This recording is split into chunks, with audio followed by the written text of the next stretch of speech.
Hey, good morning, good evening, good afternoon, wherever you are in the world. It's Tony from Safe Haven. Today, I just wanted to briefly share with y'all 5 things that I learned or 5 mistakes I made while healing up from narc abuse. And hopefully, this can help somebody out there. We always look at, like healing from narc abuse is linear. And, you're never going to stumble. You're never going to make mistakes. You're never going to have wrong thinking or whatever. And that's just not the case, okay? You can look at as many YouTube videos as you want, read as many articles. You're still going to, you're going to try not to mess up, but you're going to mess up sometimes, okay? Key thing is learn from that. So without further ado, real quick, one of the first mistakes I made was I blame myself for the disillusion or the dissolving of my relationship. Now, of course, in every relationship, it's not 100% one person's fault and 0% the others. However, in narc relationships, it's usually 90% on the narc and 10% on the person who they're with, right? So when things went down between me and my ex-wife, at the time we were in church and I was around a lot of people who falsely subscribe to the belief that, well, if Jesus Christ died for your sins, then you should be able to be willing to die for your wife's abuse. And it's like, no, I don't want to die for that. I don't want to die by that. I'm not happy. This is not healthy. And I don't see one verse of scripture that says I'm supposed to stick around and be with someone who consistently violates my safety. And there was that. However, there's always that, people in your ear, especially in the church, would be like, oh, you have little faith, and oh, you're not letting God work, and oh, you're being selfish, and, all this and that. So there was that guilt, which I quickly got over once I was out of that situation, and I realized that, okay, you know what? I'm good, right? Now, when I got into the relationship with my next after that, and it dissolved, I took it really hard because I didn't understand that narcissism comes in different flavors, and I didn't understand what I was dealing with in that way. So I hired a relationship coach or a breakup coach. Yes, they're real people. I paid money for courses on how to get this person back. I did all this stuff, and it actually had the opposite effect. Me acting in ways that would have attracted a normal person back actually repelled them even more. Now, here's the deal, what I learned. I'm going to put y'all into free game. Gentlemen, if your woman dumps you, that means she's usually on to the next. She wants to get on to the next. That's just the way it is, okay? She's already made up her mind probably months in advance and hasn't told you, doesn't want to tell you, and that's it, right? So that breakup forced me to come to grips with certain things myself. But in the beginning, I blamed myself entirely. I was like, oh, I was just, I was a poor fiance, and, I didn't support her enough. I didn't show her that I loved her enough, and all this other stuff, which is all a load of crap. Because once I looked through my journals and I started talking to people and I started to uncover lies, deception, and manipulations by this individual, I was like, oh, wait a minute. Maybe it's not just me. Okay? So that was a big mistake that I made, which was blaming myself. And if you're in that phase, which is okay, that happens, just understand it wasn't your fault entirely. It was probably your fault for not enforcing boundaries. It was probably your fault for not heeding the warning signs when you saw them, when your inner voice was barking at you to get up and get out. But it wasn't your fault that they decided to up and leave. It wasn't your fault that they decided to discard you. It wasn't your fault that they decided to value you, to use you, manipulate you, and lie to you. It is your fault if you continue in this unhealthy dynamic. It is your fault if you continue letting them get away with it. But it's not your fault for getting into it, okay? That was the first mistake I made. The second mistake that I made was, and it's very in tune with the first one, was I tried to mold myself to be something I thought they would want and try 10 times harder to try to get them back. Listen, narcissists aren't ever satisfied. They're always looking at the next best thing. They're always thinking the grass is greener. They're always thinking that they can do better than you, right? Even if they're telling you that you're the light of their world and the love of their life, etc., and so forth, they're always having the back of my mind, like back of their mind, they're thinking, "Oh, am I sure that you know, that he's the best, she's the best?" They're always looking for replacements. They're always looking for backups. They're always looking for standbys. They may claim that they're faithful to you, but the reality is that they got 2 or 3 other, 20 other people that they're talking to on the side, keep in contact with, so that in case if things sour or if they get tired of you, they have somebody else to fall back on. Okay? There's nothing you can do to get them to stop that. And when my next initially discarded me, I tried to turn myself into this different person, thinking like, well, maybe this is the person that she would want.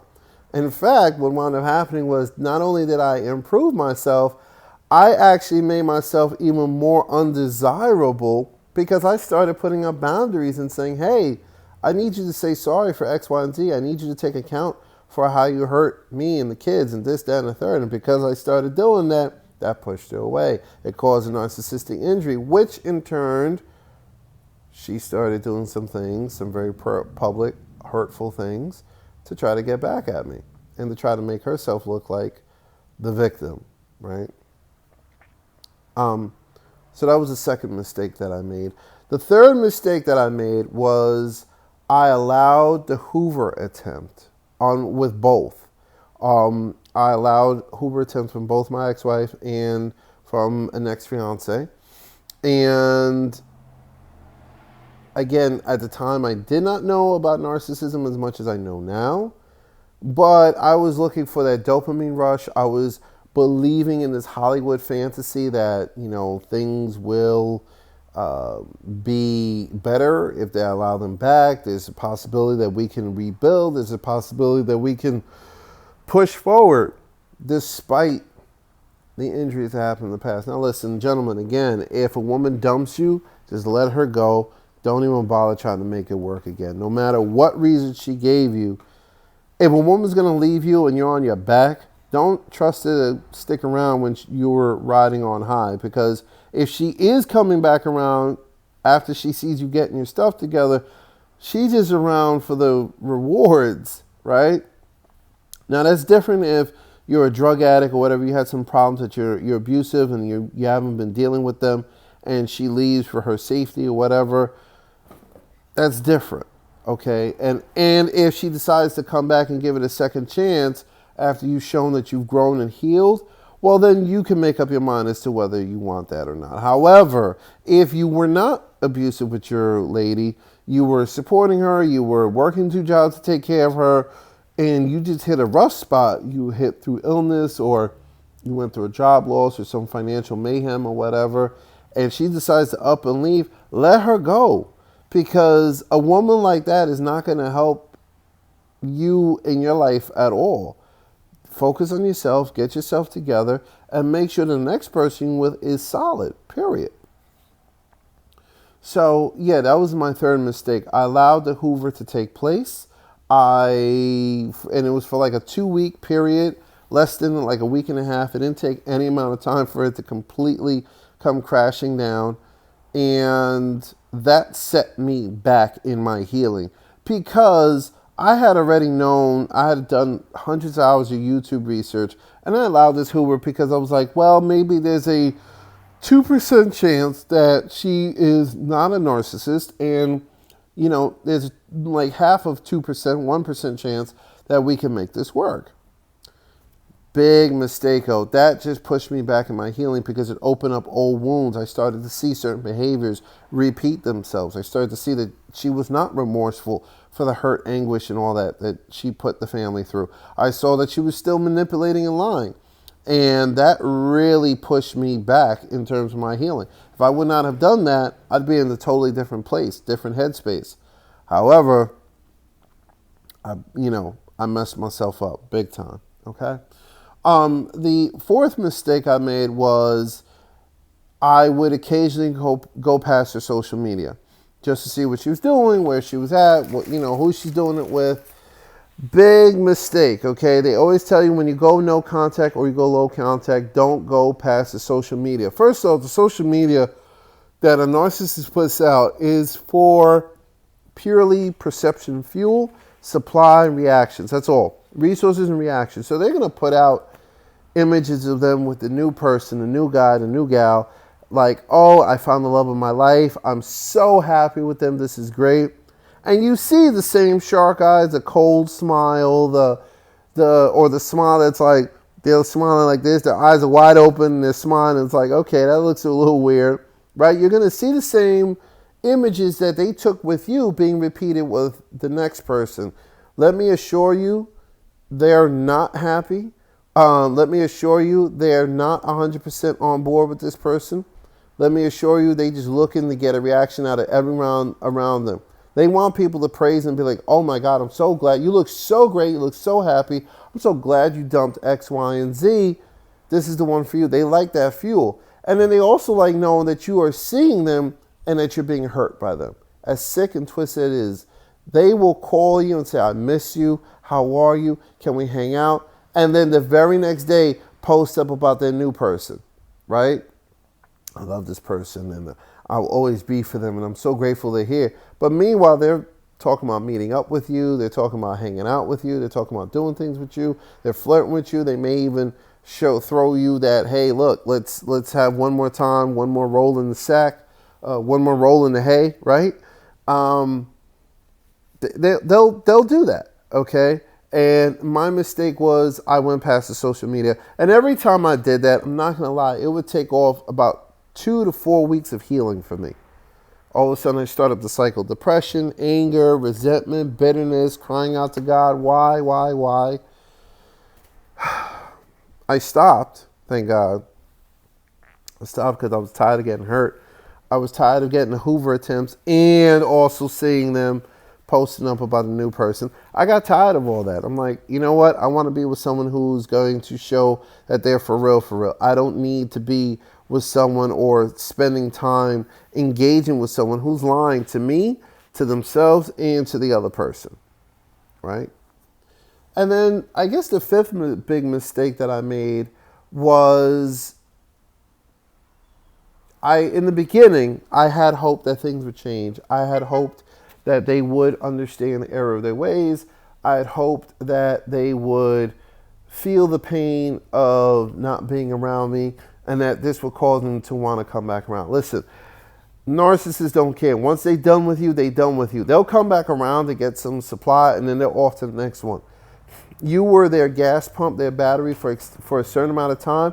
After that, they're only going to come by to visit. They're not going to come by to really say, listen, I want to be with you. I want to work this out. I want to push forward, right? And my mistake was I was hoping, especially when I started the narc abuse recovery, the starting the road work or the starting down that road, I was hoping that they would be like, oh man, I'm so sorry. I understand what I did was wrong. This, that, and the third. No, narcs have no remorse. They don't care. They live without regret. They live without empathy. It doesn't matter who they hurt. Okay? So I had to just let that go. And I had to let go. I guess you could say this is the sixth thing. I had this burning desire to make them feel hurt for leaving me, right? To make them see what they had in me and miss it. The truth is, it don't matter. All I had to do was just focus on my life and move forward. It doesn't matter if I'm doing great, if I'm not doing great. They don't care. At the end of the day, they're off for the next person. They're off for the next supply. They're off with, someone who's going to feed their ego and stroke it. It doesn't matter. They'll still come around and be like, hey, how are you? Just because they can get a quick fix, but they're not looking for anything permanent. So once I let that go, once I let that desire for revenge and retribution pass, it was much better in terms of my healing. So listen, in life, you're either going through it or growing through it. I hope this video helps you. Next, I'm going to talk about the 5 good things that I did to actually help my recovery. So things probably, cancel each other out. But I hope this helps you guys. Have a good one.